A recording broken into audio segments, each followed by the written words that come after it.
ഹരേ കൃഷ്ണ. എല്ലാവർക്കും നമസ്തേ. ഇന്ന് നമ്മൾ നാരായണീയത്തിലെ 46-ാമത്തെ ദശകത്തിലേക്ക് പ്രവേശിക്കുകയാണ്. അപ്പോൾ അതിനായി കൊണ്ട് ഈ ദശകം അതെ ഭഗവാന്റെ കാൽക്കൽ ഭംഗിയായി സമർപ്പിക്കാൻ എല്ലാ സജ്ജനങ്ങളുടെയും അനുഗ്രഹം പ്രാർത്ഥിക്കുകയാണ്. നമുക്ക് ആരംഭിക്കാം. അഖിലാനപരാധാന്മേ ക്ഷമസ്വ കരുണാനിധേ പ്രസീദ മദ്ഗുരോ നാഥ ജനകായ നമോ നമ. നിൽക്കട്ടെ പെറ്റുനോവിൻ കഥ, രുചി കുറയും കാലമേറും ചടപ്പും പൊയ്ക്കോട്ടെ. കൂട്ടിടേണ്ട മലമതിലൊരു കൊല്ലം കിടക്കും കിടപ്പും, നോക്കുമ്പോൾ ഗർഭമാകും വലിയ ചുമടെടുക്കുന്നതിൻ കൂലി പോലും തീർക്കാവല്ലെത്ര യോഗ്യൻ മകനും അതു നിലയ്ക്കുള്ളൊരമ്മേ തൊഴുന്നിൻ.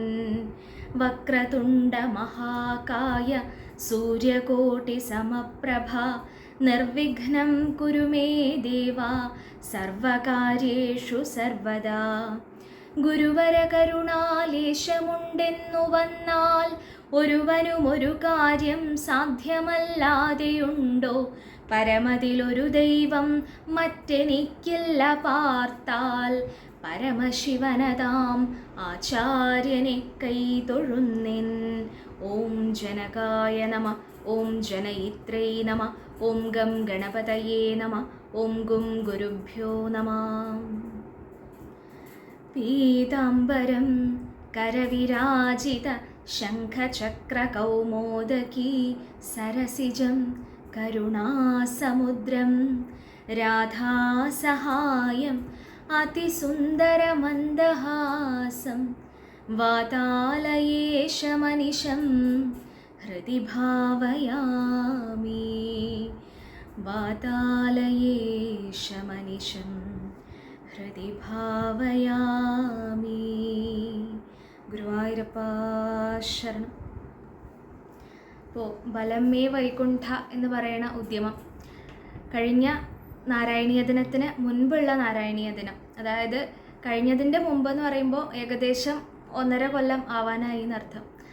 അത്രയും മുൻപ് നമ്മൾ ആരംഭിച്ചിട്ടുള്ള ഈ ഉദ്യമം എല്ലാ വ്യാഴാഴ്ചകളിലും തോറും ഓരോ ദശകം നാരായണീയത്തിൻ്റെ ഭഗവാന്റെ കാൽക്കൽ ചൊല്ലി സമർപ്പിക്കുക എന്നുള്ളതാണ് കാര്യമായിട്ട്. അതിൻ്റെ കൂടെ ആ അധ്യായത്തിൽ എന്താണോ പ്രതിപാദിക്കുന്നത് അതിനെക്കുറിച്ച് 2 വാക്ക് പറയുക എന്നുള്ള അർത്ഥത്തിലാണ് ആദ്യം കഥ പറയുന്നത്. അപ്പോൾ അങ്ങനെ ആരംഭിച്ചിട്ടുള്ള ഈ ഉദ്യമം ഇപ്പോൾ അനേകം ആഴ്ചകൾ കഴിഞ്ഞു. എത്ര ആഴ്ചകൾ കഴിഞ്ഞു അതിനനുസരിച്ച് അത്രയും ദശകങ്ങൾ കഴിഞ്ഞോ സമർപ്പിക്കലെന്ന് ചോദിച്ചു കഴിഞ്ഞാൽ സത്യം പറഞ്ഞാൽ ഇല്ല. അപ്പോൾ അത് സംഭവിച്ചിട്ടില്ല. ഇപ്പോൾ നമ്മൾ എത്തിയിട്ടുള്ളത് 46-ാമത്തെ ദശകത്തിലാണ്. പക്ഷേ 46-ലും എത്രയോ അധികം ആഴ്ചകൾ കടന്നു പോയിട്ടുണ്ട്. അപ്പോൾ പല സന്ദർഭങ്ങളിലും ഇടയ്ക്കിടയ്ക്ക് ഈ ഒരു ഗ്യാപ്പ് വരുന്നുണ്ട്. അതായത് സമർപ്പിക്കാൻ സാധിക്കണില്ല ആ സമയത്ത്, അല്ലെങ്കിൽ പോസ്റ്റ് ചെയ്യാൻ സാധിക്കണില്ല, ചില സമയത്ത് റെക്കോർഡ് ചെയ്യാൻ സാധിക്കണില്ല. അപ്പോൾ വിഘ്നങ്ങൾ പലതരം വരുന്നുണ്ട്. അത് കാരണം സമയാസമയങ്ങളിൽ വിചാരിച്ച ഉദ്ദേശം ഉണ്ടായിരുന്ന പോലെ അങ്ങോട്ട് നടക്കണില്ല. അപ്പോൾ അതിനിപ്പോൾ കാരണം എന്താണെന്ന് ചോദിച്ചു കഴിഞ്ഞാൽ പലതരം കാരണങ്ങളുണ്ട്. ഇപ്പോൾ അടുത്തുള്ള കാര്യമെന്ന് വെച്ച് കഴിഞ്ഞാൽ ജോലി സംബന്ധമായിട്ടും പിന്നെ ചില രീതിയിൽ നാരായണീയം ഉച്ചരിക്കാൻ പാടില്ല. അപ്പോൾ പെല മുതലായിട്ടുള്ള കാര്യങ്ങളൊക്കെ ആയിട്ട് ചില തടസ്സങ്ങൾ ഉണ്ടായിട്ടുണ്ടായിരുന്നു, വിഷമങ്ങൾ ഉണ്ടായിട്ടുണ്ടായിരുന്നു. അപ്പോൾ അങ്ങനെയുള്ള സന്ദർഭത്തിൽ റെക്കോർഡ് ചെയ്യാൻ നമുക്ക് സാധിക്കണില്ല. അതുപോലെ തന്നെ ചില സന്ദർഭങ്ങളിൽ റെക്കോർഡ് ചെയ്ത് വെച്ചിട്ടുണ്ടാവും, ചില ടെക്നിക്കൽ പ്രശ്നങ്ങൾ കാരണം പോസ്റ്റ് ചെയ്യാൻ സാധിക്കണില്ല. ഇതൊക്കെ നമ്മൾ അതിൻ്റെ കാരണമായിട്ട് ചിന്തിക്കുകയാണെന്നുണ്ടെന്നുണ്ടെങ്കിൽ നമുക്ക് അങ്ങനെയുള്ളതാണ് പലതും കാണാൻ സാധിക്കുക എന്നുണ്ടെങ്കിലും, അതിൻ്റെ ആ താത്വികമായിട്ട് നമ്മൾ പറയുകയാണെന്നുണ്ടെങ്കിൽ എന്തോ ചില കാരണങ്ങൾ കാരണം നമ്മളുടെ ഉള്ളിലുണ്ടാവണ എന്തെങ്കിലും അഹങ്കാരങ്ങൾ കൊണ്ടോ അഹന്ത കൊണ്ടോ എന്തെങ്കിലും ആവാം, നമ്മൾ ഉദ്ദേശിക്കണ പോലെ അത് നടക്കണില്ല. അത് ഭഗവാന്റെ ഇച്ഛ അതിനുണ്ടാവണില്ല, ഭഗവാന്റെ ആ ഒരു സങ്കല്പം അതിനുണ്ടാവണില്ല.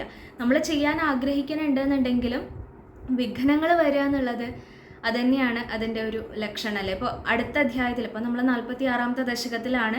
ഇനി 47-ാമത്തെ ദശകത്തിൽ ഇതിനോട് തന്നെ വളരെയധികം സാമ്യം കാണുന്ന ഒരു സന്ദർഭം നമുക്ക് ഭാഗവതത്തിലെ ഒരു കഥയിൽ കാണാൻ സാധിക്കും. എന്താ, 47-ാമത്തെ ദശകത്തിൽ ഉലൂഖലബന്ധനം എന്ന് പറയുന്ന കഥയാണ്.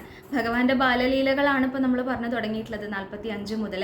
ഇനി അങ്ങോട്ട് ഭഗവാന്റെ ലീലകൾ തന്നെയാണ്.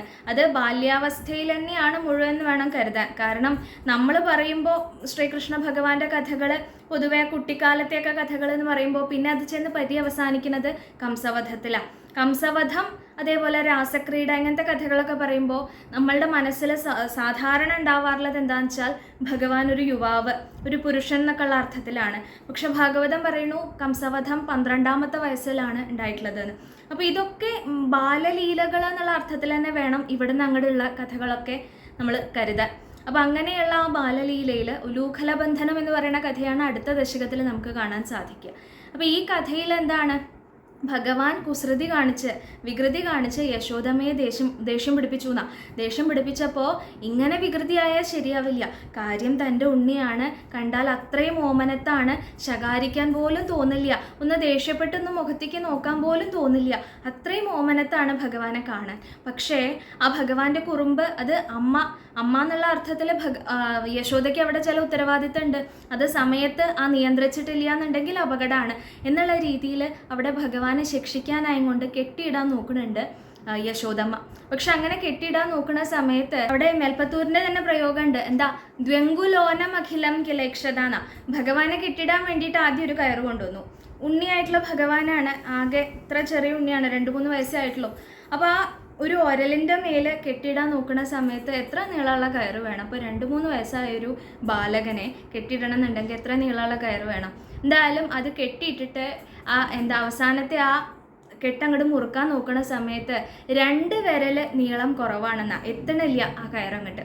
അപ്പോൾ എന്ത് ചെയ്തു, ശരി കുറച്ചും കൂടി കയറ് അവിടെ കണ്ടത് കൂട്ടി കെട്ടിയിട്ട് വീണ്ടും കെട്ടാൻ നോക്കുമ്പോഴും അതെ, വീണ്ടും 2 വിരൽ നീളം കുറവാന്നാ.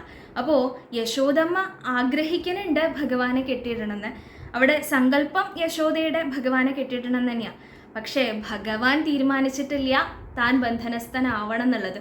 ഭഗവാൻ അത് തീരുമാനിക്കണ വരെ യശോദയ്ക്ക് അത് സാധിക്കില്ല എന്നാ. അവസാനം പറയുന്നുണ്ട് യശോദ തന്നെ മനസ്സാലെ ആഗ്രഹിച്ചു എന്നാ. ഭഗവാൻ തന്നെയാണ് തൻ്റെ പുത്രൻ എന്നറിയില്ല, എന്നാലും തൻ്റെ ആ ദേവതയെ മനസ്സിൽ വിചാരിച്ചും കൊണ്ട് എനിക്ക് കെട്ടിയിടാൻ സാധിക്കണേ ഗുരുവായൂരപ്പ എന്ന് നമുക്ക് വിചാരിക്കാം. അങ്ങനെ മനസ്സിൽ വിചാരിച്ചപ്പോൾ അപ്പോഴാണ് യശോദയ്ക്ക് കെട്ടിയിടാൻ സാധിച്ചത്. ആദ്യം എടുത്ത അതേ കയറുകൊണ്ട് കെട്ടിയിടാൻ സാധിച്ചു എന്നാണ് പറയണത്. അപ്പോൾ എന്താ, ഭഗവാൻ അവിടെ തീരുമാനിച്ചു, ശരി ഞാൻ അവിടെ ബന്ധനസ്ഥനായി നിൽക്കാം. അമ്മയുടെ സ്നേഹത്തിന് മുൻപിൽ, അതും ആചാര്യന്മാർ പറയുന്നുണ്ട്, ഭഗവാനെ കെട്ടിയിടണം എന്നുണ്ടെങ്കിൽ, ഭഗവാനെ പരാജിതനാക്കണം എന്നുണ്ടെങ്കിൽ ഭക്തന് ആ ഭക്തി കൊണ്ട്, സ്നേഹം കൊണ്ട് മാത്രമേ സാധിക്കുള്ളൂ. യശോദയുടെ ആ സ്നേഹത്തിൻ്റെ മുൻപിലാണ് ഭഗവാൻ വഴങ്ങി കൊടുത്തത് എന്ന് സൂചിപ്പിക്കുന്നുണ്ട്. ഇവിടെ പറഞ്ഞു ഉദ്ദേശിച്ചത് ഭഗവാൻ തീരുമാനിച്ചപ്പോൾ മാത്രമേ അതിന് സാധിച്ചുള്ളൂ എന്നാണ്. അതുവരെ യശോദ എത്ര ശ്രമിച്ചിട്ടും അത് സാധിച്ചില്ല. ഇത് അനേകം കഥകളിൽ ഇതേ കാര്യം തന്നെ നമുക്ക് പല വിധത്തിൽ പല സന്ദർഭങ്ങളിൽ നമുക്ക് കാണാൻ സാധിക്കും. അതുതന്നെയാണ് നമ്മുടെ ജീവിതത്തിലും നടക്കുന്നത്. നമ്മൾ ശ്രമിക്കുന്നുണ്ട് കാര്യങ്ങൾ വിചാരിച്ച പോലെ ഉദ്ദേശിച്ച പോലെയൊക്കെ ചെയ്യാൻ ശ്രമിക്കുന്നുണ്ട് എന്നുണ്ടെങ്കിലും അറിയാതെയെങ്കിലും അല്ലെങ്കിൽ അറിഞ്ഞും കൊണ്ട് എന്തെങ്കിലും തരത്തിലുള്ള അഹങ്കാരങ്ങൾ നമ്മുടെ മനസ്സിലുണ്ടാവാം. അപ്പോൾ ആ അഹങ്കാരം ഒരിക്കലും ഭഗവാൻ വെച്ച് പൊറപ്പിക്കില്ല. നമ്മൾ ഇതിനു മുമ്പും കേട്ടിട്ടുണ്ട്, ആ ഭക്തൻ നശിക്കുക എന്നുള്ളത് ഭഗവാന് സഹിക്കാൻ സാധിക്കില്ല. അപ്പോൾ അഹന്ത ഉണ്ടെന്നുണ്ടെങ്കിൽ എന്തെങ്കിലുമൊക്കെ വിഘ്നങ്ങൾ കാണും. പിന്നെ ആ ഭഗവാന്റെ കാരുണ്യം കൊണ്ട് തന്നെ വീണ്ടും ആ കാര്യം നമുക്ക് ഭംഗിയായിട്ട്, ചിലപ്പോൾ വിചാരിച്ചതിലും ഭംഗിയായിട്ട്, ഭഗവാന്റെ കാരുണ്യം ഉണ്ടെങ്കിൽ എന്ത് കാര്യവും അതെ 10 മടങ്ങ് നന്നാവും എന്നാണ് പറയണത്. അപ്പോൾ അങ്ങനെ നമുക്ക് ചെയ്യാനും സാധിക്കണം. അപ്പോൾ അതുതന്നെയാണ് വിഘ്നങ്ങൾ എന്നിപ്പോൾ ഇവിടെ പറയുമ്പോൾ പലതരം വേണമെങ്കിൽ പേരെടുത്ത് നമുക്ക് പറയാൻ സാധിക്കുന്നുണ്ടെങ്കിലും എനിക്ക് മനസ്സിലാവണത്, എൻ്റെ എളിയ അറിവനുസരിച്ച് മനസ്സിലാവണത് എന്തെങ്കിലും തരത്തിലുള്ള അഹന്തകൾ മനസ്സിലുണ്ടാവാം. അത് കാരണമാവാം പലതരം വിഘ്നങ്ങളായിട്ട് ഇങ്ങനെ വരുന്നത്. അപ്പോൾ ഇനി അങ്ങോട്ടെങ്കിലും ആ അഹന്തകൾ ഇല്ലാണ്ടായിട്ട് ആ ഭഗവാനിൽ സമർപ്പിച്ചിട്ട് എല്ലാം മുടങ്ങാതെ ചെയ്യാൻ നമുക്ക് സാധിക്കട്ടെ എന്ന് പ്രാർത്ഥിക്കുകയാണ്. എന്തായാലും നമുക്ക് 46-ാമത്തെ ദശകത്തിലേക്ക് കടക്കാം. 46-ാമത്തെ ദശകത്തിലെ ഭക്തന്മാർക്ക് ഏറ്റവും അധികം പ്രീതി തോന്നണ, തൃപ്തി തോന്നണ ഒരു കഥയാണ് 46-ാമത്തെ ദശകത്തിൽ പറഞ്ഞിട്ടുള്ളത്. എന്താ, യശോദാദേവി ഭഗവാന്റെ വായിൽ വിശ്വം മുഴുവൻ ദർശിച്ച കഥ, വിശ്വദർശനം എന്ന് പറയുന്ന കഥയാണ് 46-ാമത്തെ ദശകത്തിൽ പറയുന്നത്. അപ്പോൾ അപ്പോൾ ഇവിടെ പറയുന്നുണ്ട് 2 വട്ടം ഇങ്ങനെ ഉണ്ടായിട്ടുണ്ടെന്നാണ്. പൊതുവെ നമ്മൾ കേട്ടിട്ടുള്ളത് ഒരു തവണ മാത്രം ഇങ്ങനെ യശോദാദേവി ഭഗവാൻ മണ്ണ് തിന്നു എന്ന് പറഞ്ഞിട്ട് അതിനെ നോക്കാൻ വേണ്ടിയിട്ട് വായ തുറന്ന് കാണിക്കൂ എന്ന് പറഞ്ഞിട്ട് കാണിച്ചപ്പോൾ ആ സമയത്ത് കണ്ടു എന്നാണ് നമ്മൾ പൊതുവെ കഥയിൽ കേട്ടിട്ടുള്ളത്. പക്ഷെ ഭാഗവതത്തിൽ പറയുന്നു യശോദാദേവി ഭഗവാന്റെ വായയിൽ വിശ്വം മുഴുവൻ 2 വട്ടം കണ്ടിട്ടുണ്ടെന്നാണ്. അതിൽ ആദ്യത്തെ പ്രാവശ്യം കണ്ടത് മേൽപ്പത്തൂർ ആദ്യത്തെ ശ്ലോകത്തിൽ പറയുന്നുണ്ട്. പിന്നീടുള്ള 9 ശ്ലോകം കൊണ്ട് 2ാമത്തെ പ്രാവശ്യം കണ്ട കഥയാണ് പറയുന്നത്. അപ്പോൾ ആദ്യം എങ്ങനെയാണെന്ന് വെച്ചാൽ ഒരു തവണ ആ ഭഗവാൻ തീരെ കുട്ടിയായിരിക്കുന്ന സമയത്ത് ഓടി കളിക്കാനൊന്നും തുടങ്ങിയിട്ടില്ല. അമ്മയുടെ പാല് കുടിച്ചും കൊണ്ട് നിൽക്കണ ആ പ്രായത്തിൽ അത്രയും ചെറിയ ഉണ്ണിയായിരിക്കുന്ന സമയത്ത് ഒരു തവണ പാലൊക്കെ കുടിച്ചു കഴിഞ്ഞ് ആ തൃപ്തനായും കൊണ്ട് അമ്മയുടെ മടിയിൽ കിടക്കുന്ന സമയത്ത് ഭഗവാൻ ഒന്ന് കോട്ടുവായ ഇട്ടു എന്നാണ്. അപ്പോൾ ഈ കോട്ടുവായ ഇട്ട സമയത്ത് ഈ ഭഗവാനെ തന്നെ നോക്കിക്കൊണ്ടാണ് യശോദ ഇരിക്കുന്നത്. യശോദ എന്ന് മാത്രമല്ല, നമ്മൾ മുൻപുള്ള ദശകങ്ങളിൽ പറഞ്ഞൂലേ, സദാസമയവും ഈ വൃന്ദാവനത്തിലുള്ള സകല ഗോപന്മാർക്കും ഭഗവാനെ കണ്ടിട്ട് തൃപ്തിയാവണില്ല എന്നാണ് പറയുന്നത്. അപ്പോൾ അമ്മയായിട്ടുള്ള യശോദ ഭഗവാന് സ്തന്യം കൊടുക്കാൻ ഭാഗ്യം ചെയ്തിട്ടുള്ള ആ അമ്മയ്ക്ക് സാധിക്കുമോ ആ മുഖത്ത് നിന്നൊന്ന് കണ്ണ് മാറ്റാൻ സാധിക്കില്ല. അപ്പോൾ ഭഗവാനെ തന്നെ ദർശിച്ചും കൊണ്ട് ആ ഒരു ദർശന സൗഭാഗ്യത്തിൽ മുങ്ങിക്കൊണ്ട് നിൽക്കണ ആ യശോദാദേവി ആ ഭഗവാൻ കോട്ടുവായ ഇട്ട സമയത്ത് ഭഗവാൻ ആ വായ ഒന്നൊരു അരനിമിഷത്തിനൊന്ന് തുറന്ന സമയത്ത് ആ വായയുടെ ഉള്ളിൽ ഭഗവാൻ ആ ലോകം മുഴുവൻ, ആ സൃഷ്ടി മുഴുവൻ ആ അമ്മയ്ക്ക് കാണിച്ചു കൊടുത്തു എന്നാണ് പറയുന്നത്. ഇങ്ങനെ കണ്ടത് പെട്ടെന്നൊരു മായയായിട്ട് അവിടെ മറഞ്ഞുപോയി. അത് ആദ്യം കണ്ടത്, പക്ഷെ അതങ്ങോട്ട് വ്യക്തമായില്ല, ഭഗവാൻ തന്നെ ഒരു തൃപ്തിയായില്ല. ഇങ്ങനെയല്ല, നല്ല ഭംഗിയായിട്ട് തന്നെ ഈ ഒരു കാര്യം നടത്തണം എന്നുള്ള രീതിയിൽ കുറച്ചും കൂടി ഒന്ന് വലുതായി ഓടിക്കളിക്കാനൊക്കെ തുടങ്ങി, വികൃതിത്തരങ്ങളൊക്കെ കാണിക്കാൻ തുടങ്ങി. നമ്മൾ കഴിഞ്ഞ ദശകത്തിൽ കണ്ടതാണ് ബാലലീല പറയുമ്പോൾ ഭഗവാന്റെ ആ കുസൃതിയെക്കുറിച്ചും വികൃതിയെക്കുറിച്ചും ആ ഭാവത്തിനെക്കുറിച്ചും അതിൻ്റെ ആ ഒരു ഇമ്പാക്റ്റ്, അതിൻ്റെ ആ ഒരു എങ്ങനെയാണ് ആ വൃന്ദാവനത്തിനെ മുഴുവൻ അത് സ്വാധീനിച്ചത് എന്നുള്ളതും അതൊക്കെ നമ്മൾ കണ്ടതാണ്. വൃന്ദാവനത്തിനെയല്ല, ക്ഷമിക്കണം, ഗോകുലത്തിലുള്ള ഓരോ ഗോപന്മാരെയും അതെങ്ങനെയാണ് സ്വാധീനിച്ചതെന്നൊക്കെ നമ്മൾ കഴിഞ്ഞ ദശകത്തിൽ കണ്ടതാണ്. അപ്പം അങ്ങനെ ഓടിക്കളിച്ച് തുടങ്ങിയിട്ടുള്ള ഈ ഭഗവാൻ ഒരു ദിവസം ഒരു കംപ്ലൈൻറ്റ് വന്നു എന്നാ യശോദാദേവിയുടെ അടുത്ത്. ഈ ഗോപന്മാരെല്ലാവരും, അതായത് ഭഗവാന്റെ കൂടെ കളിക്കുന്ന കുട്ടികൾ, അവരൊക്കെ ചെറിയ കുട്ടികൾ തന്നെയാണ്. അങ്ങനെയുള്ള ആ കുട്ടികളെല്ലാവരും കൂടി വന്ന് ആ രാമൻ്റെ നേതൃത്വത്തിൽ ബലഭദ്രസ്വാമിയുടെ കൂടെ, ഏട്ടനായിട്ടുള്ള ബലഭദ്രസ്വാമിയുടെ കൂടെ ഭഗവാനെ കളിക്കാൻ അയക്കുള്ളൂ. കാരണം പറയുമ്പോൾ ഏട്ടനാണെന്നേ ഉള്ളൂ. ഇത് കഴിഞ്ഞ ദശകത്തിൽ നമ്മൾ പറഞ്ഞതാ, കുറച്ച് മാസത്തിൻ്റെ മാത്രമേ വ്യത്യാസമുള്ളൂ. പിന്നെ സ്ഥാനം കൊണ്ട് ഏട്ടൻ്റെ സ്ഥാനം കൊടുത്തിട്ടുണ്ടെന്നേ ഉള്ളൂ. യശോദയ്ക്കും രോഹിണിക്കും അറിയില്ല, ബലരാമനും അതേ മറ്റുള്ള സകല ചരാചരങ്ങളെയും പോലെ ഭഗവാന് അധീനനായിട്ടാണ് നിൽക്കുന്നത് എന്നുള്ളത്. അതായത് ഭഗവാന്റെ ഇച്ഛ അനുസരിച്ചാണ്. ഇപ്പം കഴിഞ്ഞ ഒരു കുറച്ച് നിമിഷം മുൻപ് പറഞ്ഞ സംഭവം തന്നെയാണ്. ആ ഭഗവാനെ നിയന്ത്രിക്കാൻ രാമന് സാധിക്കില്ല, പക്ഷെ ഭഗവാനാണെന്ന് തന്നെ അറിയില്ല ഈ യശോദാദേവിക്ക്. എന്തായാലും ഭഗവാന്റെ ആ വികൃതിത്തരങ്ങളൊക്കെ ഒന്ന് മുറക്കി നിർത്താനുള്ള പാകത്തിന് അപകടം കാണിക്കാത്ത രീതിയിൽ കൊണ്ടു നടക്കണം എന്നുള്ള അർത്ഥത്തിൽ രാമനെ ഏൽപ്പിച്ചും കൊണ്ടാണ് കളിക്കാൻ വിടാറ്. അപ്പോൾ രാമൻ്റെ നേതൃത്വത്തിലാണ് ഇപ്പോൾ ഈ കുട്ടികളെല്ലാവരും കൂടി ഓടി വന്ന് ഇവിടെ ഒരു പരാതി പറയുകയാണെന്നാ, ഭഗവാൻ മണ്ണ് തിന്നു എന്നാ. ഉണ്ണികൃഷ്ണൻ ഓടിക്കളിച്ചും കൊണ്ട് ഇരിക്കുന്ന സമയത്ത് മണ്ണ് വാരി തിന്നു യശോദമ്മ എന്ന് പറഞ്ഞിട്ട് ഒരു പരാതി പറയുന്നുണ്ടെന്നാ. ഇവിടെ മേൽപ്പത്തൂര് കളിയായി സൂചിപ്പിക്കുന്നുണ്ട് ഭഗവാന്റെ വികൃതി സഹിക്കാൻ വയ്യാതെ. അതായത് ഈ കഥ പറയുന്ന സമയത്ത് പറയും, ഈ ഗോപന്മാർ, ബാക്കിയുള്ള കുട്ടികളെല്ലാവരും അവരൊക്കെ ഭഗവാനേക്കാളും പ്രായത്തിൽ കുറച്ച് മുതിർന്നവരാണ്. അപ്പോൾ ഈ മാവും മറ്റുള്ള മരങ്ങളൊക്കെ ഉണ്ടാവും, നല്ല നല്ല ഫലങ്ങൾ, മധുരമുള്ള ഫലങ്ങളൊക്കെ പൂത്തു നിൽക്കണ ഈ മരങ്ങളുടെയൊക്കെ മുകളിൽ, പ്രത്യേകിച്ച് പറയാനൊരു ഉദാഹരണമായിട്ട് ഇവിടെ മാങ്ങാന്ന് പറയണമെന്ന് മാത്രം. അപ്പോൾ അങ്ങനെ ആ ഫലങ്ങളൊക്കെ പറിച്ച് എടുത്ത് ബുദ്ധിമുട്ടിയിട്ട് കൊണ്ടുവരിക എന്നുള്ള കാര്യമൊക്കെ ഈ മറ്റുള്ള കുട്ടികളൊക്കെ ചെയ്യുക. അപ്പോൾ ഇത് സൂക്ഷിക്കാൻ വേണ്ടിയിട്ട് ഭഗവാനെ ഏൽപ്പിക്കുന്ന. അപ്പോൾ ഭഗവാനെ ഏൽപ്പിച്ചാൽ ഭഗവാന്റെ കുസൃതി അറിയാമല്ലോ. ഭഗവാൻ എന്ത് ഏൽപ്പിച്ചാലും അതെ, നമ്മൾ ആ ഏൽപ്പിക്കണ ഭാവം അനുസരിച്ച് ഭഗവാൻ അത് സ്വീകരിക്കുന്ന. ഇവരിവിടെ നിഷ്കളങ്കമായിട്ട് അവിടെ സമർപ്പിക്കണ സമയത്ത് ഗീതയിൽ പറഞ്ഞിട്ടുള്ള അതേ തത്വം, പത്രം പുഷ്പം ഫലം തോയം യോമേ ഭക്തിയാ പ്രയച്ഛതീന, ആ നിഷ്കളങ്കമായിട്ടുള്ള ഭാവത്തോടു കൂടി ഭഗവാൻ ഏൽപ്പിച്ചപ്പോൾ ഭഗവാൻ അതങ്ങനെ സ്വീകരിച്ചു എന്നാ. അതൊക്കെ ആ ഗോപന്മാർ, ആ കുട്ടികൾ എത്തുന്നതിന് മുൻപ് തന്നെ ഭഗവാന്റെ വയറ്റിലെത്തിയിട്ടുണ്ടാവും. അപ്പോൾ ഇവർക്കൊന്നും കഴിക്കാനൊന്നും കിട്ടണില്ല. അപ്പോൾ ഇങ്ങനെ പല തവണ ഉണ്ടായ സമയത്ത് ഈ ഉണ്ണിയുടെ വികൃതി ഇതൊന്ന് എങ്ങനെയെങ്കിലും റിപ്പോർട്ട് ചെയ്യണം. പക്ഷെ ഇതിപ്പോൾ പറയാൻ പറ്റില്ല, ഞങ്ങൾ കൊണ്ടുവരുന്ന മാങ്ങയൊക്കെ കൃഷ്ണനെടുത്ത് തിന്നു എന്ന് പറയാൻ പറ്റില്ല. അപ്പോൾ അതിനു വേണ്ടി ഭഗവാനെ ഒന്ന് അടി കൊള്ളിക്കണം എന്നുള്ള രീതിയിൽ ആ ഒരു ചിന്തയോടുകൂടി, ആ കുസൃതിയോടുകൂടി, നിഷ്കളങ്കന്മാർ തന്നെയാണ്, ഉണ്ണികളാണ്, അല്ലാണ്ട് ഒരു വൈരാഗ്യ ബുദ്ധിയോടുകൂടിയൊന്നുമല്ല. ആ കുട്ടികൾ ആ യശോദാദേവിയുടെ മുൻപിൽ ചെന്ന് പറഞ്ഞു എന്നാണ് ഭഗവാൻ മണ്ണ് തിന്നു എന്ന്. അപ്പം അതിൽ സത്യമില്ല എന്ന് സൂചിപ്പിക്കാൻ വേണ്ടിയിട്ടാണ് ഇങ്ങനെ ഒരു അർത്ഥത്തിൽ അത് പറഞ്ഞത്. എന്തായാലും ഭഗവാൻ മണ്ണ് തിന്നു എന്ന് കേട്ടപ്പോൾ യശോദയ്ക്ക് ആകെ ആധിയായി. കാരണം എന്താ, ഉണ്ണിയാണ് മണ്ണ് തിന്നു കഴിഞ്ഞാൽ ദഹനക്കേട് മുതലായിട്ടുള്ള അസുഖങ്ങളൊക്കെ വരാൻ സാധ്യതയുണ്ട്. അപ്പോൾ അത് അപകടമാണെന്നുള്ള രീതിയിൽ ഭഗവാനോട് ദേഷ്യം വന്നുകൊണ്ട് ചോദിക്കുകയാണ്, ഉണ്ണി നീ മണ്ണ് തിന്നോ? ഇത്രയും വികൃതി നീ കാട്ടിക്കൂട്ടുന്നുണ്ട്, അതിനൊക്കെ ഞാൻ ക്ഷമിക്കുന്നത് കണ്ടിട്ടാണോ ഇനിയിപ്പോൾ നീ ഇങ്ങനെയും വികൃതി കാണിക്കാൻ തുടങ്ങിയെന്നുള്ള അർത്ഥത്തിൽ അവിടെ ഭഗവാനെ ശകാരിക്കാൻ പുറപ്പെടുന്ന സമയത്ത് ആദ്യം പറയണു, ഭഗവാൻ അവിടെ പുഞ്ചിരിച്ച് നിൽക്കുക ചെയ്യണുള്ളൂ എന്നാ പറയുന്നുണ്ട്. അമ്മേ ഞാൻ തിന്നിട്ടില്ല പറയുന്നുണ്ട്. അമ്മയുടെ കാലാണെ മണ്ണു ഞാൻ തിന്നില്ല, ഇന്നീവർ ചൊൽവതു ഭോഷ്കാണമ്മേ. ഇവരെല്ലാവരും കളവ് പറയുകയാണ്, ഭോഷ്ക്ക് പറയുകയാണ്, ഞാൻ മണ്ണ് തിന്നിട്ടില്ല എന്നുള്ള അർത്ഥത്തിൽ ഭഗവാൻ പറയുമ്പോൾ അവിടെ രാമന് നിൽക്കുന്നുണ്ടല്ലോ.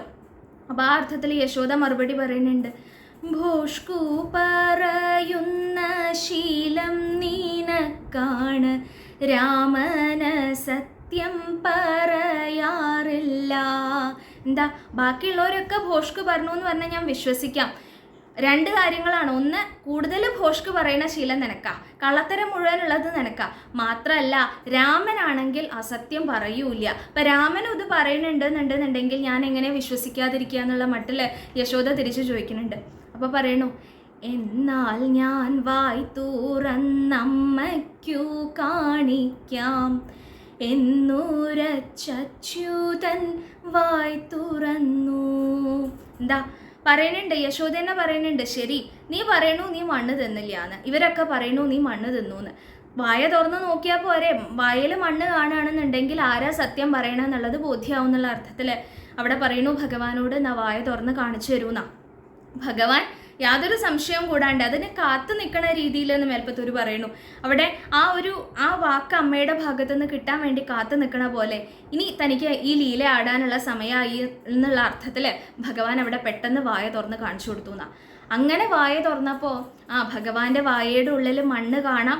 എന്നിട്ട് ഭഗവാനെ അതിനനുസരിച്ച് ശകാരിക്കണം, ഇങ്ങനെയാണോ ചെയ്യുക എന്നുള്ള മട്ടിലൊക്കെ എങ്ങനെ വിചാരിച്ചും കൊണ്ട് യശോദ ആ ഔത്സുക്യത്തോടു കൂടി ഭഗവാന്റെ വായിലേക്ക് നോക്കിയെന്നാ. മണ്ണ് കാണണം എന്നുള്ള ആഗ്രഹത്തിലാണ് നോക്കിയതെന്ന് വെച്ചാൽ പറയുന്നുണ്ട്, ഭഗവാന്റെ ബാക്കിയുള്ള എല്ലാ ലീലയുടെയും പോലെ തന്നെ പറയുന്നുണ്ട്, ഭഗവാനോട് എന്താണോ ആഗ്രഹിച്ച് നമ്മൾ അങ്ങോട്ട് ചെല്ലണത് അതിൻ്റെ 10 മടങ്ങ് കാണാൻ സാധിക്കുക, അല്ലെങ്കിൽ കിട്ടും എന്നുള്ള അർത്ഥത്തിൽ ഇവിടെ മണ്ണാണ് ആഗ്രഹിച്ചത് എന്നുണ്ടെന്നുണ്ടെങ്കിൽ ആ ഭൂമി മാത്രമല്ല 14 ലോകങ്ങളും സൃഷ്ടിയും പ്രപഞ്ചവും സകലതും ആ ഭഗവാന്റെ വായയുടെ ഉള്ളിൽ കണ്ടു എന്നാണ് പറയുന്നത്.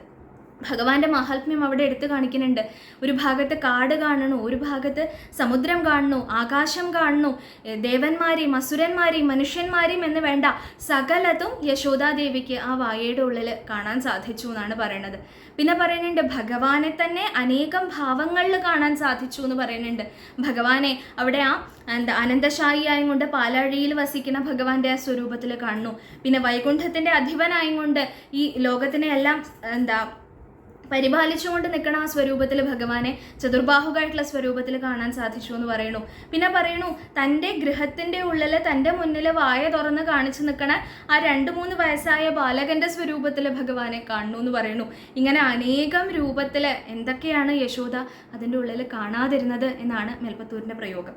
പിന്നീട് പറയുന്നുണ്ട് ഇങ്ങനെ എന്തുകൊണ്ടാണത് കാണിച്ചത് എന്നുള്ളതെന്ന് വെച്ചാൽ ഭഗവാന്റെ ഉള്ളിൽ ആ ഓരോ ലോകങ്ങളും അല്ലെങ്കിൽ ഓരോ സ്ഥലങ്ങൾ, ആ ഭൂമിയുടെ പലതരം ഭാഗങ്ങൾ അല്ലെങ്കിൽ ഭഗവാന്റെ സ്വരൂപങ്ങളൊക്കെ ഇങ്ങനെ മാറി മാറി വികസിച്ചു വരുന്ന സമയത്ത് ഈ ജഗത്തിൻ്റെ ആ സ്വഭാവത്തിനെയും കൂടി അവിടെ സൂചിപ്പിക്കുന്നു എന്നാണ് പറയണത്. ഒരിക്കലും സ്ഥിരമായി നിൽക്കണില്ല, സദാസമയവും ആ ഭഗവാന്റെ ഇച്ഛയനുസരിച്ച് ആ മഹാമായയുടെ പ്രഭാവം അനുസരിച്ച് മാറിക്കൊണ്ടിരിക്കുന്ന ആ പ്രപഞ്ചത്തിനെയാണ് അവിടെ സൂചിപ്പിക്കണമെന്നും കൂടി മേൽപ്പത്തൂര് താത്വികമായിട്ട് ഒരു കാര്യം കൂടി അവിടെ സൂചിപ്പിക്കുന്നുണ്ട്. എന്നിട്ട് പറയുന്നുണ്ട് ഇത്രയും മഹാനുതായിട്ടുള്ള ഒരു സംഭവം അവിടെ നടന്നു, അത്ഭുതകരമായിട്ടുള്ള ഒരു സംഭവം അവിടെ നടന്നു. അമ്മയ്ക്ക് താൻ ആരാന്നുള്ളതിൻ്റെ മഹാത്മ്യം, ആ അറിവ്, ജ്ഞാനം ഒരു അണുനിമിഷത്തിന് ഭഗവാൻ ഇപ്പോൾ പകർന്നു കൊടുത്തിരിക്കുന്നു. പക്ഷെ അമ്മ ആ ഭാവത്തിൽ നിന്നാൽ കാര്യം നടക്കുമോ? നടക്കില്ല. മുന്നോട്ട് പോകണല്ലേ. ആ ഭക്തി എന്നുള്ള അർത്ഥത്തിൽ, ആ ഭക്തയ്ക്ക് ഉള്ള ഒരു കാരുണ്യം, ഭക്തയോടുള്ള കാരുണ്യം എന്നുള്ള അർത്ഥത്തിൽ അവിടെ ജ്ഞാനം പകർന്നു കൊടുത്തുവെങ്കിലും അവിടെ അമ്മയായാലും വീണ്ടും ലൗകികതയിലേക്ക് തിരിച്ചു വരേണ്ടത് അനിവാര്യമാണ്. അപ്പോൾ അത് കാരണം തൻ്റെ ആ മായ വീണ്ടും ആ ഭഗവാൻ മുന്നിലേക്ക് വരുത്തുകയാണെന്നാ.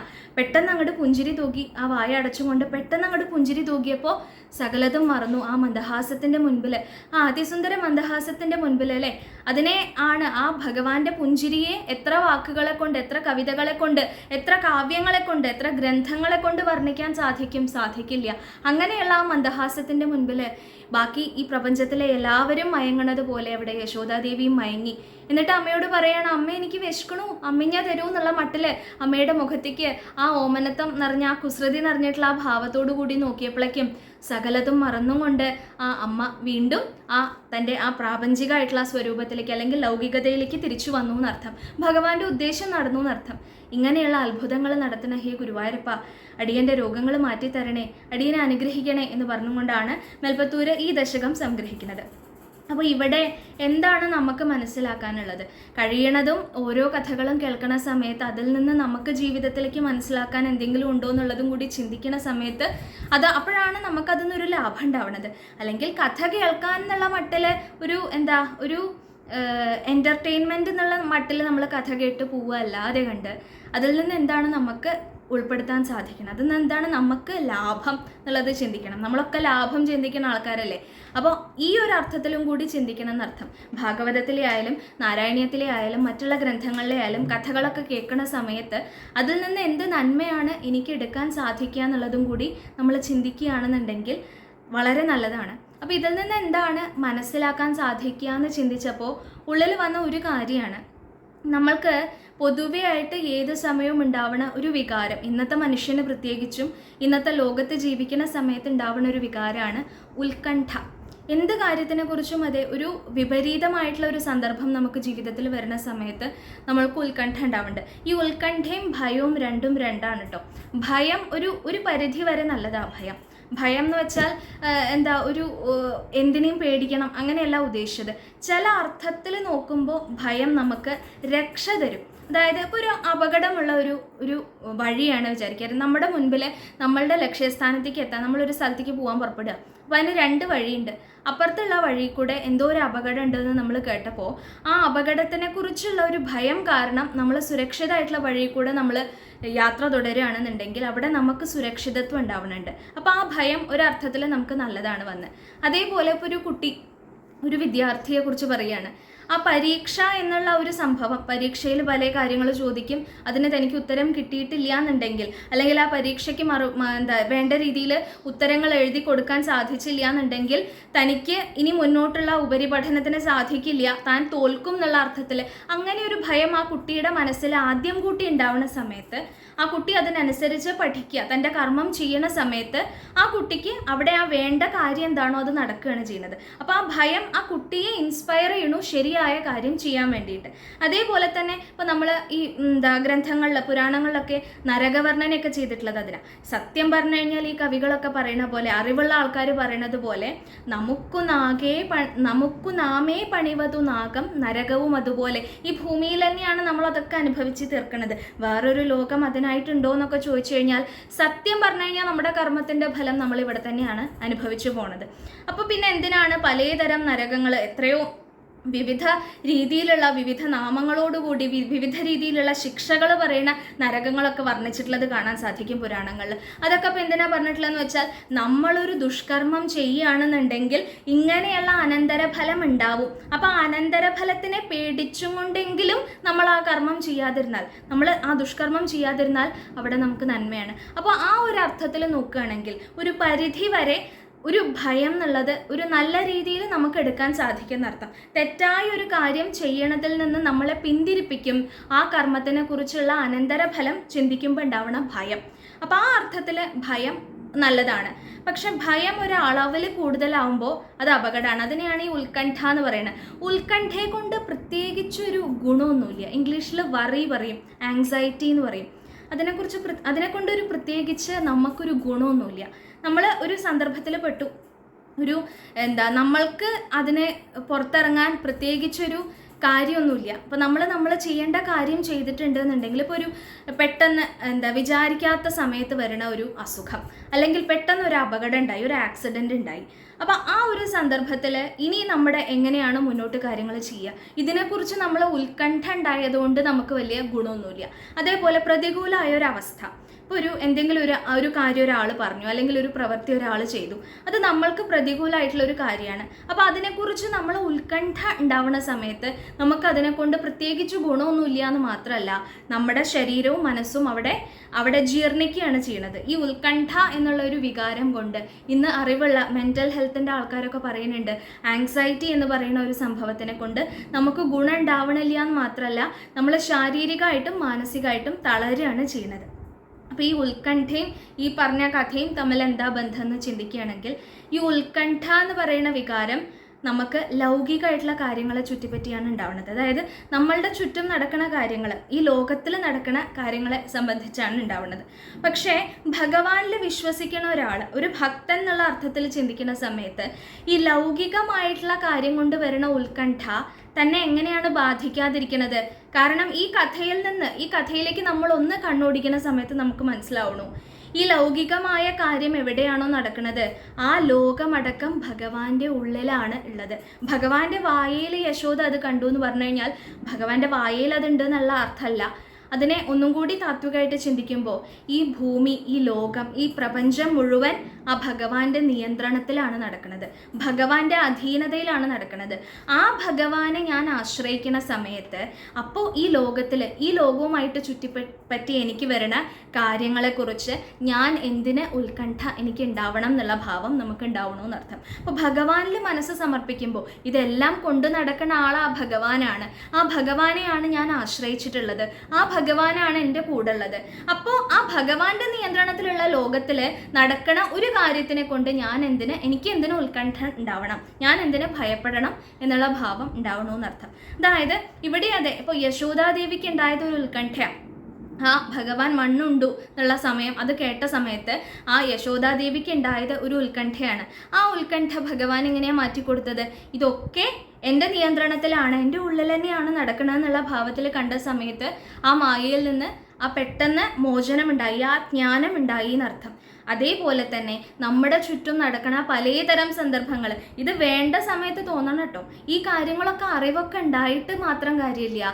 ഈ പറഞ്ഞ സംഭവം ആ ആവശ്യമുള്ള സമയത്ത്, നമുക്ക് ഉത്കണ്ഠ വരണ സമയത്ത്, നമുക്ക് ഭയം വരണ സമയത്ത് നമുക്കത് മനസ്സിലേക്ക് വരണം. അപ്പോഴേ അതുകൊണ്ട് ഉപയോഗമുള്ളൂ.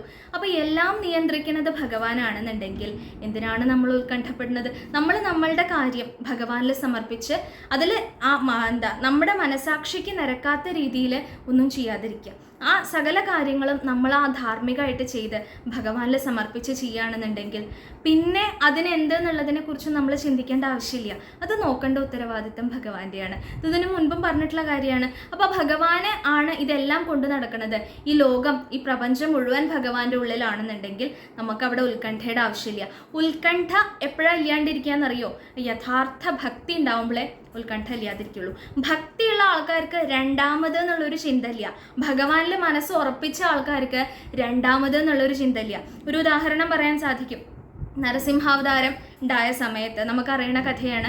ഭാഗവതത്തിൽ പറയുന്നുണ്ട്, ഹിരണ്യകശിപുവിൻ്റെ മുൻപിൽ നരസിംഹമായിട്ട് ഭഗവാൻ തൂണ് വളർന്ന് അവിടെ പുറപ്പെട്ടു. അതിഗംഭീരമായിട്ട് യുദ്ധം ഉണ്ടായി എന്ന് പറയുന്നു. യുദ്ധത്തിന് ശേഷം ആ ഹിരണ്യകശിപുവിൻ്റെ ആ മാറ് വളർന്ന ആ രക്തമൊക്കെ കുടിച്ചും കൊണ്ട് അവിടെ ആ വളരെ ക്രോധഭാവത്തോടു കൂടി നിൽക്കുന്ന ഭഗവാന്റെ സ്വരൂപമാണ് കാണാൻ സാധിക്കുക. അപ്പോൾ അവിടെ ആ സന്ദർഭത്തിൽ കുറേ ആൾക്കാർ വരുന്നുണ്ട്. ബ്രഹ്മാവ്, ദേവന്മാർ, മറ്റ് ഗന്ധർവന്മാർ, യക്ഷന്മാർ കൂടി മറ്റുള്ള എല്ലാ ആൾക്കാരും അവിടെ വരുന്നുണ്ട്.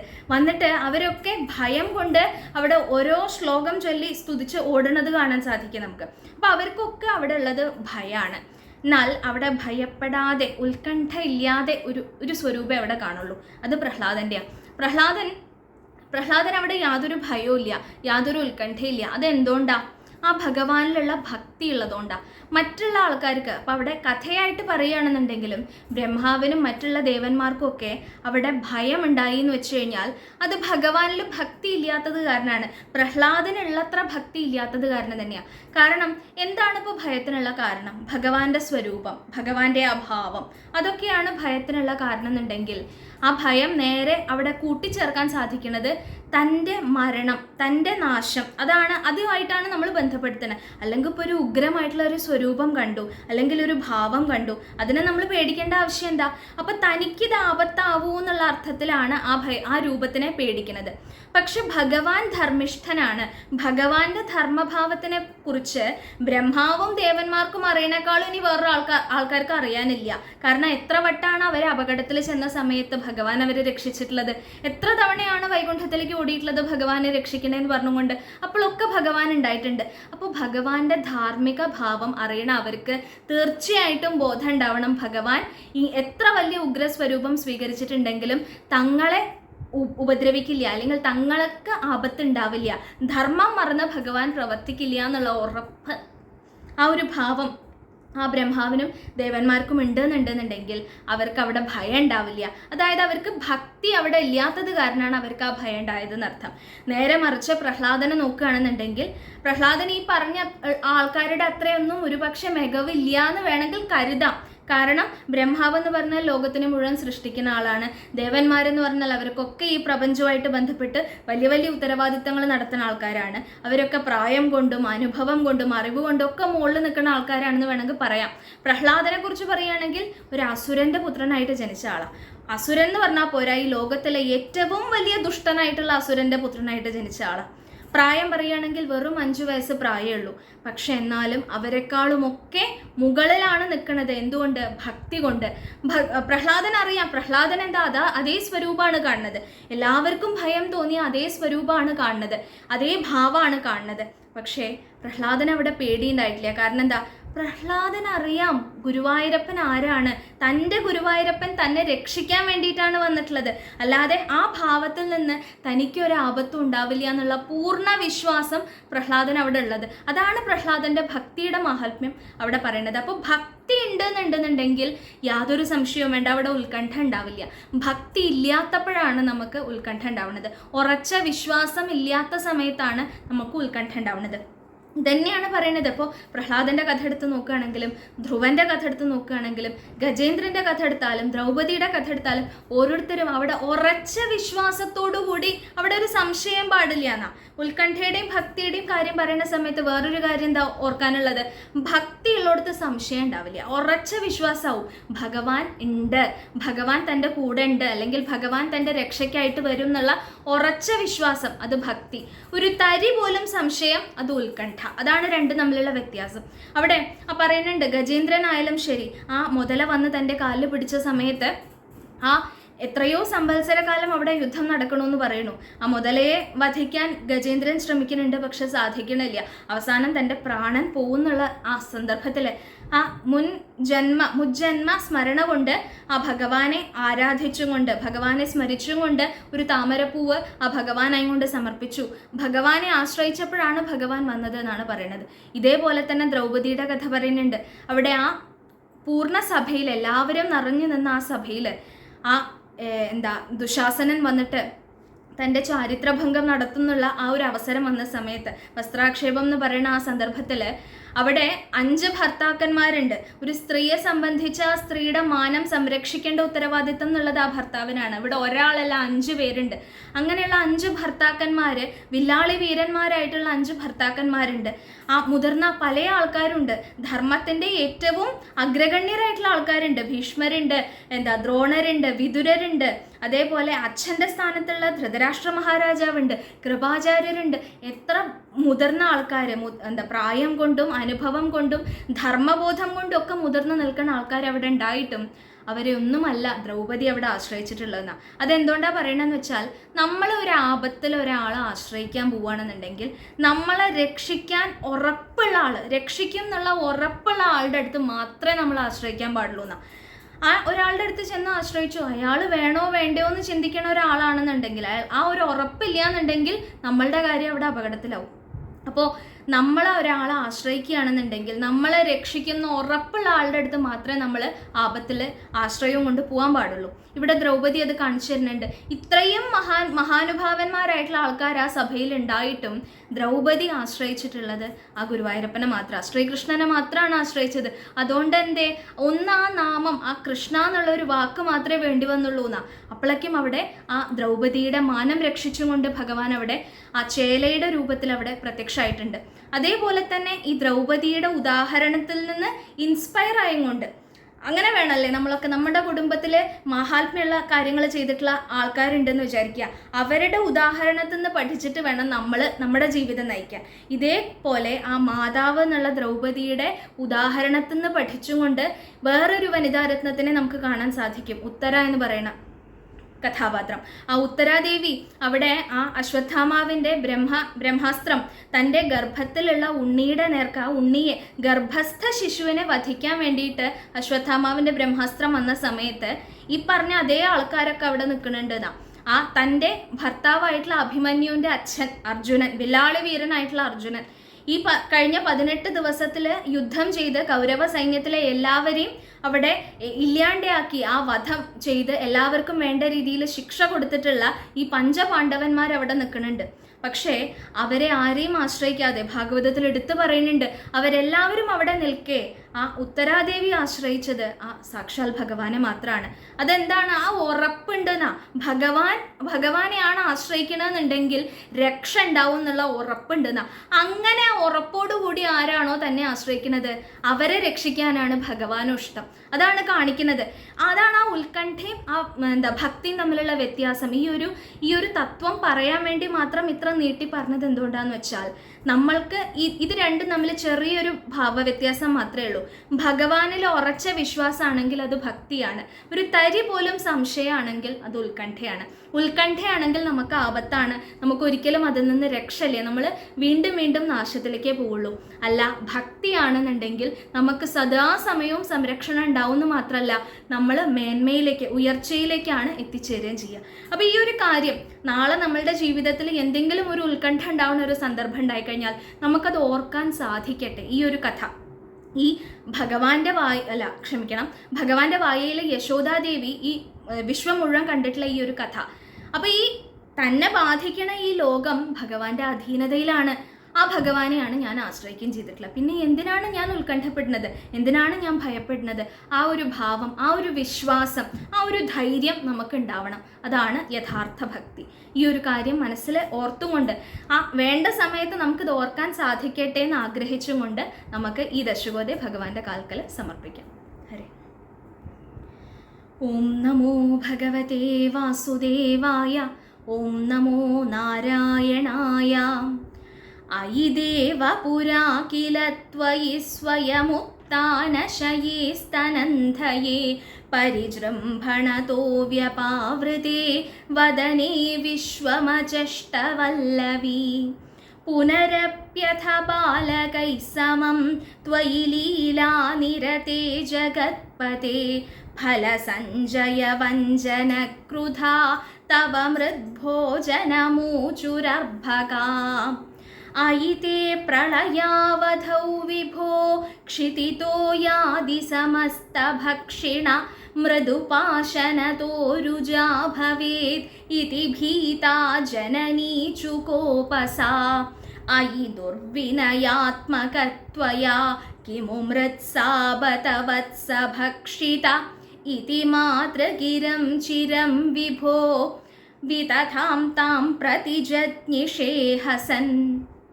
അയി തേ സകലൈർവിനിശ്ചിതേ വിമതിഷ്യേദ്വദനം വിദാര്യതാം ഇതി മാതൃവിഭത്സിതോ മുഖം വികസത്പത്മനിഭം വ്യധാരയ. അപി മൃല്ലവദർശനോത്സുകാം ജനനീം താം ബഹുതർപ്പയന്നിവ പൃഥിവീം നിഖിലാം ന കേവലം ഭുവനാന്യപ്യഖിലാന്യദീദൃശ. കുഹചിദ്വനമംബുധി ക്വചിദഭ്രം കുഹചിദ്രസാതലം മനുജാദനുജാ ക്വചിത്സുരാ ദദൃശേ കിം ന തദാ ത്വദാനനേ. കലശാംബുധിശായിനം പുനഃ പരവൈകുണ്ഠപദാധിവാസിനം സ്വപുരശ്ച നിജാർഭകാത്മകം കതിധാ ത്വാം ന ദദർശ സാമുഖേ വികസദ്ഭുവനേ മുഖോദരേ നനു ഭൂയോऽപി തഥാ വിധാനന അനയാ സ്ഫുടമീക്ഷിതോ ഭവാൻ അനവസ്ഥാം ജഗതാംബതാതനോത് ധൃതതത്വധിയം തദാക്ഷണം ജനനീം താം പ്രണയേന മോഹയൻ സ്തനമംബദിശേത്യുപാസജൻ ഭഗവന്നദ്ഭുതബാല പാഹി മാം. ഗുരുവായൂരപ്പാ ശരണം.